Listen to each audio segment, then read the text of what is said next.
When Sam accidentally toppled one of Tony's $300,000 rock trucks, everything screeched to a halt. The machine rolled just enough to throw the entire operation off balance, and veteran operator Jacob Moore had to step in with calm precision to right the truck and salvage the day. Tony, already short-tempered from the looming pay dirt shortage, wasted no time delivering a sharp warning. If Sam couldn't keep the truck upright, he wouldn't keep his job. But the Yukon has a cruel sense of humor, and even seasoned operators aren't immune to its tricks. Not long after Sam's mistake, veteran driver Mason McIntyre managed to flip his own rock truck, a sight that made Tony shake his head in disbelief.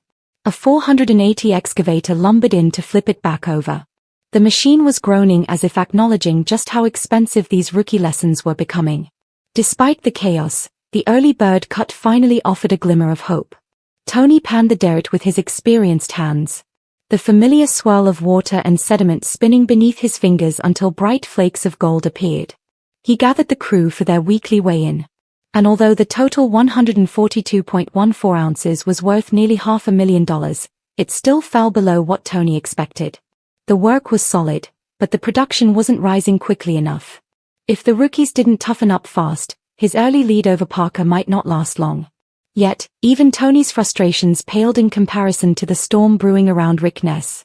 While the others fought mechanical failures and rookie mistakes, Rick faced something far more intimidating than any breakdown: the legal fine print of a contract that could dictate the future of his mining season. With no water license at Duncan Creek, a devastating setback that closed off the very ground he hoped would revive his career, Rick had no choice but to relocate to Lightning Creek under the authority of his former landlord, Troy Taylor. The crew had already moved their equipment. The diamond cut was open. Work was underway, but Rick hadn't signed the lease. He had insisted on reading at first, and the deeper he read, the more the unease built.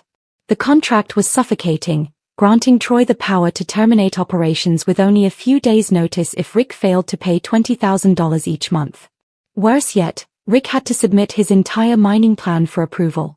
It wasn't a partnership. It was control. Total control. Rick refused to chain himself to an agreement he felt was designed to break him. "I'm not stopping," he said. "But I'm not signing this." Determined to find a solution, Rick drove out to see Troy face to face. He laid his concerns on the table, hoping for even a hint of compromise. Troy listened but didn't budge. The mining landscape had changed, he said. Water license complications made everything riskier, and he needed teeth in the agreement to protect himself. Rick countered with a bold offer: 100 ounces of gold if Troy would simply drop the contract. It was a generous deal, but not generous enough to sway Troy. Backed into a corner, Rick made one of the boldest proposals of his mining career. "What if I buy it?" he asked. If he owned the ground, there would be no contract, no termination clause, no oversight, just freedom.